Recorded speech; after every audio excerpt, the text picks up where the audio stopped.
ఇక్కడ వాక్యం రాత్రి చూస్తే ఉపవాసం ఉన్నప్పుడు ఏం చేయాలంట? కన్నీరు విడవాలి, దుఃఖించాలి, ఇష్టపూర్వకంగా దేవుని సన్నిధికి రావాలని చెప్తున్నారు. ఎవరు రమ్మంటున్నారు? దేవుడే రమ్మంటున్నాడు. ఎలా రమ్మంటున్నాడు? ఉపవాసము చేత, తర్వాత కన్నీళ్ళ చేత, దుఃఖము చేత, మనస్సపూర్వకంగా అంటే ఇష్టపూర్వకంగా దేవుని సన్నిధికి రండి అని చెప్తూ కింద ఒక మాట చెప్తున్నాడు చూడండి. మీ దేవుడైన యెహోవా కరుణా వాత్సల్యము కలిగిన వాడు. మన దేవుడైన యెహోవా ఎలాంటోడట? కరుణ కలిగిన దేవుడు. ఆయన కరుణించేవాడు. ఆయన దగ్గరికి వచ్చేవాడికి ఎన్నడూ త్రోసివేసే దేవుడు కాదు అని చెప్తూ ఇక్కడ అంటున్నాడు. శాంతమూర్తి, అత్యంత కృపగలవాడై ఉన్నాడు. 3 పేర్లు వచ్చాయి ఇక్కడ. ఏంటట? కరుణా వాత్సల్యం కలిగిన వాడు, శాంతమూర్తి, అత్యంత కృప కలిగిన వాడు. హల్లెలూయా. అత్యంత కృప అంట. అంటే అర్హత లేని నీ నా జీవితానికి ఆయన అర్హుడుగా ఉంచాడు. అది కృప అంటే. యోగ్యత లేని నీ నా స్థితి ఆయన చూస్తే ఆయన పరిశుద్ధుడు, మనమేమో ఆయనకు మనకు ఏమైనా పోలిక ఉందా? లేదు. ఆయన పేరెత్తడానికి కూడా మనకు సరిపోము. అలాంటిది కూడా దేవుడు ఆయన కృప నీ మీద నా మీద ఆయన ఉంచుతున్నాడు. అందుకే ఆయన ఏమంటున్నాడు? శాంతమూర్తి. చూడండి, దేవుడు మనం ఇంతలా ఘోరంగా పాపం చేసినా, దేవునికి ప్రతిరోజు గాయపరిచినా ఆయన ఏం చేస్తున్నాడు? మనల్ని శాంతంగా చూస్తున్నాడు. అత్యంత కృప గలవాడు నాయుండి ఏమంటున్నాడంటే, తాను చేయనుద్దేశించిన కీడు చేయక పశ్చాత్తాపడుతున్నాడు. ఆయన ఏ కీడైతే మనుషులను చేయాలని ఇష్టపడుతున్నాడో ఆ కీడు చేయట్లేదు. ఎందుకు? ఆయన ఎలాంటివాడంట? కృప కలిగిన దేవుడు, శాంతమూర్తి. అవునా కదా? చూడండి, యోనా గ్రంథంలో చూస్తున్నట్లయితే యోనాలో ఆ నినివే పట్టణస్థులు ఎలా ఉన్నారంటే భయంకరమైన పరిస్థితిలో ఉన్నారు కదా. భయంకరమైన స్థితి. ఆ పట్టణాన్ని చూసి దేవుడట ఓర్వలేక యోనాకు చెప్తున్నాడు, వెళ్ళి ఆ పట్టణాన్ని నాశనం చేస్తున్నాను, ఏదో ప్రకటన చేయరా బాబు అంటే వాడు ఏం చేస్తాడు? భయపడి ఆ పట్టణం చూడండి, ఒక ప్రవక్తగా ఉండి కూడా భయపడిపోయాడు ఆ పట్టణాన్ని చూసి. ఎక్కడికి వెళ్తున్నాడు? నినివేకి వెళ్ళకుండా ఎక్కడికి వెళ్ళిపోయాడు? దర్శించు పరిగెడుతున్నాడు. దేవుడు అంటాడా? ఒప్పుకున్నాడా? హల్లెలూయా. ఎక్కడికి వెళ్ళినా వాడు నిన్ను ఏం చేస్తాడు? లాక్కునే. చూడండి, అప్పుడు మళ్ళా తీసుకొని వచ్చి ఆ యొక్క పట్టణంలో పడేసినప్పుడు యోన ఏం చేస్తున్నాడు? ప్రకటన చేస్తున్నాడు. దేవుడు ఈ యొక్క పట్టణాన్ని నాశనము చేయనుద్దేశించాడని ప్రకటన చేయగానే ఏం చేస్తున్నాడు? ఆ స్వరం ఎవరు విన్నారు? ఇప్పుడు రాజు విన్నాడు. రాజు వినగానే ఆ రాజసింహాసనాన్ని విడిచిపెట్టి, తన రాజవస్త్రాన్ని విడిచిపెట్టి ఏం కట్టుకున్నాడు? గోనె పట్ట కట్టుకున్నాడు. బూడిదలో చల్లి బూడిదలో కూర్చున్నాడు. గోనె పట్ట దేనికి సాదృశ్యం అంటే ప్రార్థన జీవితానికి సాదృశ్యం, తగ్గింపు జీవితానికి సాదృశ్యంగా ఉంది గోనె పట్ట. హల్లెలూయా. తానే కాదండి, తన దేశంలో పట్టణంలో ఉన్న పశువులు కానీ జంతువులు కానీ మొత్తం సమస్తము కూడా ఏం సాధించారట? ఉపవాస దినాన్ని సాధించారు. ఎందుకు? కాపాడబడతారు. హల్లెలూయా. ఎప్పుడైతే వాళ్ళట ఆ బూడిదలో కూర్చొని ప్రార్థన చేయడం ప్రారంభించాడో దేవుడు ఏం చేస్తాడు? తాను చేయాలనుద్దేశించిన కీడు చేయకుండా దేవుడు మనసు ఏం చేసింది? ఏ ప్రార్థన? ఉపవాస ప్రార్థన. ఉపవాస ప్రార్థనలో ఉన్న శక్తి ఏ ప్రార్థనలో కూడా లేదు. హల్లెలూయా. అవునండి. ఒక వ్యక్తి యేసుక్రీస్తు దగ్గరికి వెళ్ళక ముందు తన శిష్యుల దగ్గరికి తీసుకుని వెళ్తాడు. అయ్యా, నా కుమారుడు తరచుగా అగ్నిలో నీళ్ళలో పడిపోతున్నాడు కదా. ఒకవేళ మీకు అవకాశం ఉంటే నా కుమారుని బాగు చేయండి అంటే శిష్యులంతా ప్రయత్నం చేస్తారు, కానీ వాళ్ళ వల్ల కాలే. అప్పుడు యేసుక్రీస్తు వచ్చినప్పుడు బోధకుడా, ఇదిగో నా కుమారుడు ఈ పరిస్థితిలో ఉన్నాడు, నీ శిష్యులకు చెప్పా, వాళ్ళ వల్ల కాలే అంటే యేసుక్రీస్తు మాటతో అయిపోయారు. అది అయిపోయిన తర్వాత యేసుక్రీస్తు తన శిష్యులు కలిసి వెళ్తున్న సందర్భంలో మాట్లాడుతున్నారు. అయ్యా, మేము ఎంతో ప్రయత్నం చేస్తాం, అది ఎందుకు కాలేదు, విడిచిపెట్టలేదు దయ్యం అంటే ఆయన అంటున్నా ఈ విధమైనది వదలుపోవుట ఒక ప్రార్థన వలనే అని చెప్తాడు. మార్కు సువార్త 9:28-29 మధ్యలో ఉంటుంది. ఈ విధమైనది వదిలిపోవట ఒక ప్రార్థన వలన అని చెప్తాడు. అందులో పుట్టినోట్ల ఉపవాస ప్రార్థన అంటే ఒక దెయ్యమే వెళ్ళగొట్టబడాలన్నా ఏ ప్రార్థన ఉండాలి? ఉపవాస ప్రార్థన. మన శరీరాల్లో ఏర్పాటు చేసే ప్రతిది కూడా దెయ్యాలే. రోగాలను కలిగిసే ప్రతిది కూడా దెయ్యమే. కాళ్ళు నొప్పులు, కీళ్ళు నొప్పులు ఎందుకు వస్తాయి అంటే అవి కూడా అపవాది కలగజేస్తుంది. కీళ్ళల్లో గోలుగోళ్ళు అవి ఏం చేస్తున్నాయి? ఏలుబడి చేస్తుంది. అందుకే మన ప్రాణాత్మ దేహంలోనికి ఏం పోషించుకోవాలి? యేసు రక్తాన్ని ఆశ్రయించుకోవాలి. అప్పుడే ఆ యొక్క బలహీనత నుండి విడుదల అనేది కలుగుతుంది. ఇక్కడ వాక్యం చెప్తున్నాడు చూడండి, తాను ఉద్దేశించిన కీడు చేయక పశ్చాత్తపడును గనక మీ వస్త్రములు కాక, ఏ వస్త్రములు కాక మీ హృదయములను చింపుకొని ఆయన తప్పు తిరగండి. నీ బట్టలు చింపుకోవడం కాదు, కానీ నీ హృదయాన్ని చింపుకోవాలంట. అంటే హృదయాన్ని చింపుకోవడం అంటే ఏం చేయాలి? మన హృదయాన్ని దేవునికి అర్పించాలి. కన్నీరు పశ్చాత్తాపడాలి. పాపాత్ములైన స్త్రీ యేసు పాదాల దగ్గరికి పశ్చాత్తాపడుతుంది, కన్నీరు కారుస్తుంది. అవునా లేదా? చూడండి, కన్నీటితో తన పాపాలన్నీ కడిగేస్తున్నారు. అంతలాగా పశ్చాత్తాపడాలి. అది చెప్పుకోతున్నాను. నీ హృదయం నాకు ఇయ్యు అంటాడు. హల్లెలూయా. మరి రోజు దేవుడి సన్నిధికి వస్తున్నా నేను మొదటిగా దేవుడికి కావాల్సింది అంటే హృదయము కావాలి. హృదయం ఇవ్వకుండా నువ్వు ఎంత ఉపవాసం ఉన్నా ప్రయోజనం ఉందా? ప్రయోజనం లేదు. రాత్రి చూస్తాం కదా, ఉపవాసం చేయనప్పుడు ఎవరు మనుషులకు కనబడవాలని ఉపవాసం చేయొద్దు. ఎవరికి కనబడాలి? మనం ఉపవాసం దేవునికి కనబడాలి. రహస్యమందు చూస్తే నీ తండ్రి నీకేమిస్తాడు? అప్పుడు ప్రతిఫలం ఇస్తాడని వాక్యం చెప్తుంది. ఇక్కడ ఏమంటున్నాడంటే మన హృదయాలను చింపుకోవాలి, ఆయన సన్నిధికి రావాలి.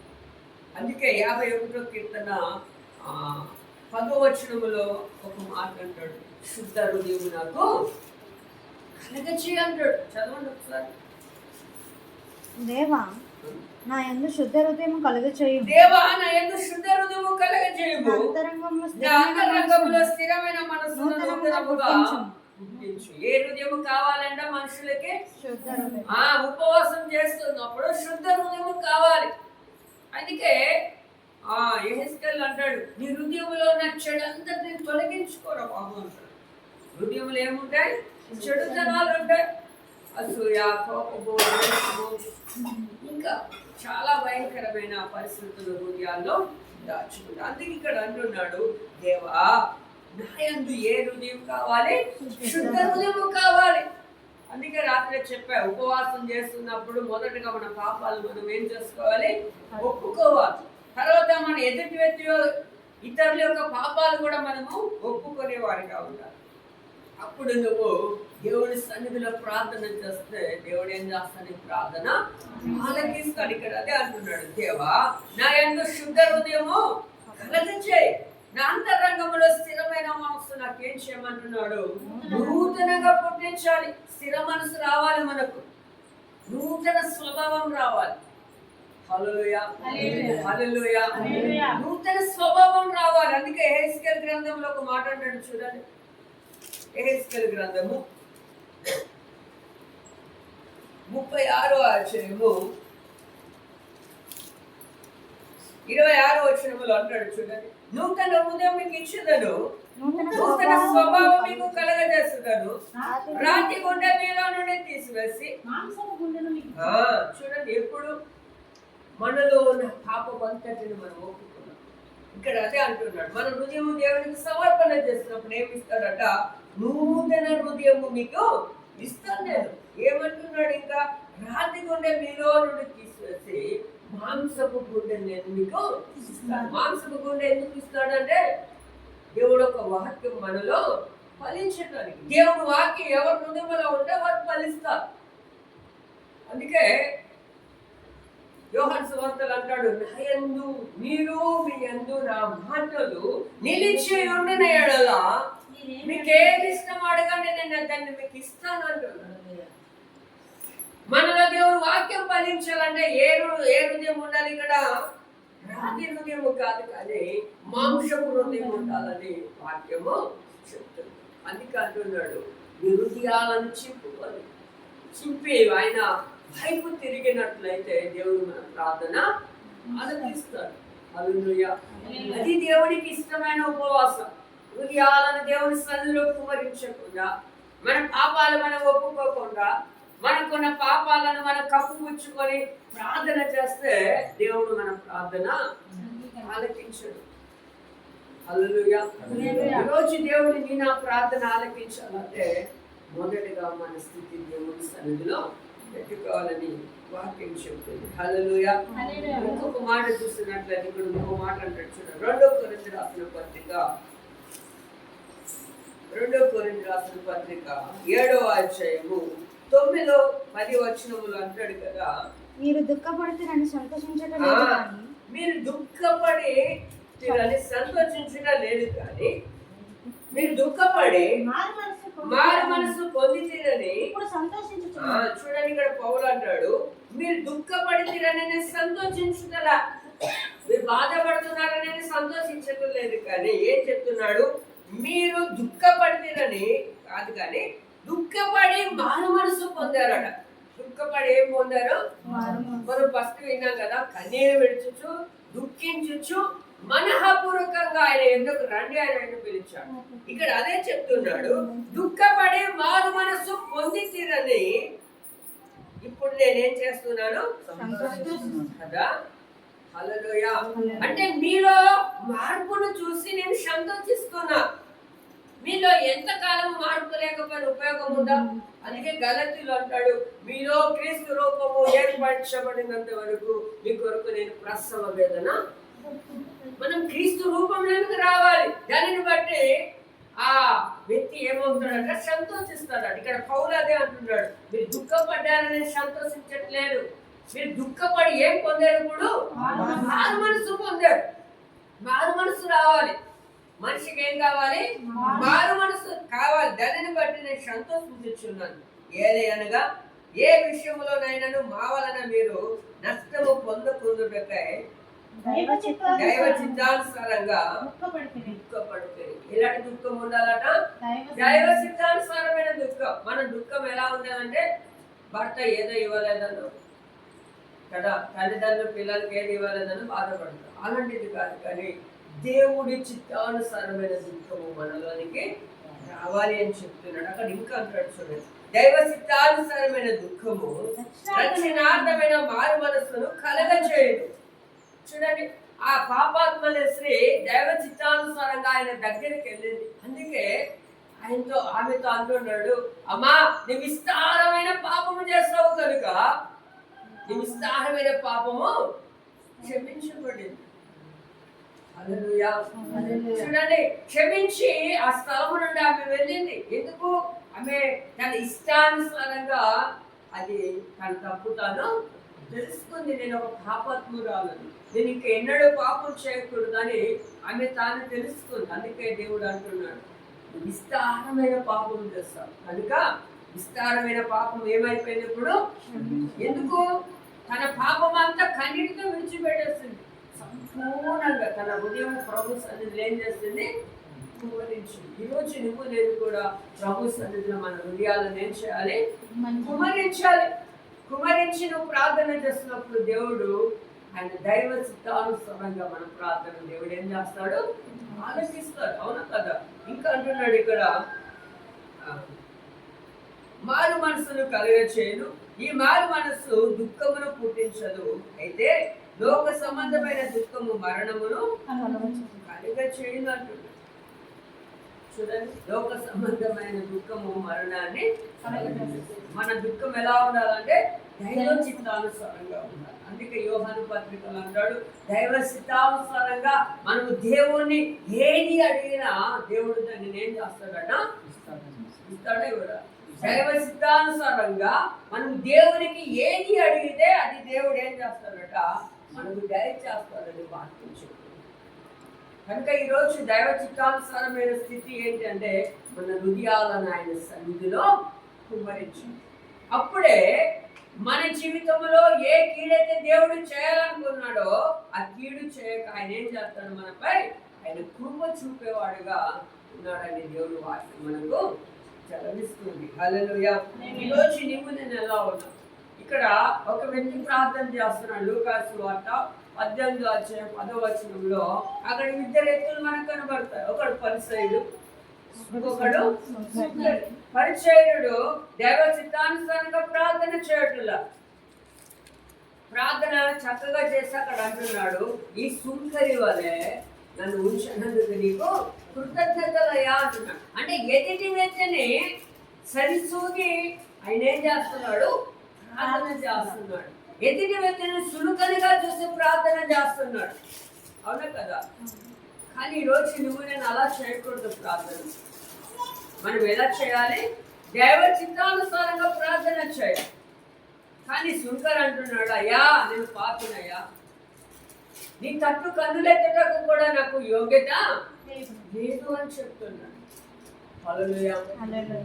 కనుక ఈరోజు మన ప్రార్థన ఎలా ఉంటుంది? హృదయాలను సమర్పించి ప్రార్థన చేయగలుగుతున్నామా, లేకపోతే పరిసైందాక గర్వంగా మనము ప్రార్థన చేయగలుగుతున్నాం? హల్లెలూయా.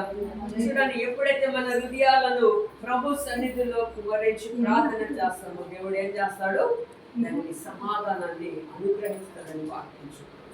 అందుకే ఇంకొక మాట అంటాడు, మనం ప్రార్థన చేస్తున్నప్పుడు ఏం చేయాలంటే నీ గదిలోనికి వెళ్ళి ఏం చేసుకోవాలి? తలుపు వేసుకోవాలి. రహస్యంగా చూస్తే నీ తండ్రికి నువ్వేం చేయాలి? ప్రార్థన చేయాలంట. అక్కడ రహస్యంగా చూస్తే నీ తండ్రి నీకేం చేస్తాడట? మత్తయి సువార్త 6:6 మాట మనకు తెలియజేస్తాడు.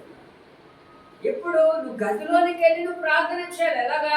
నీ హృదయాన్ని ప్రభు సన్నిధిలో కుమ్మరించు. దైవ చిత్తానుసారంగా నువ్వు ప్రార్థన చేయాలి. దైవ చిత్తానికి వ్యతిరేకంగా నువ్వు ప్రార్థన చేస్తే నీ ప్రార్థన దేవుడు ఆలకించాడు. అందుకంటున్నాడు ఆయన, నా నామములో మీరు నన్నేమడిగా నేను చేస్తాను. హల్లెలూయా. ఈరోజు నువ్వు నేను ఎలాంటి ప్రార్థన చేస్తాను? ఆయన అంటున్నాడు, కన్నీరు విడిచి గుర్తించి మనసుపూర్వకంగా నా ఎదురు పడ్డాను చెప్పుతూ అన్నాడు.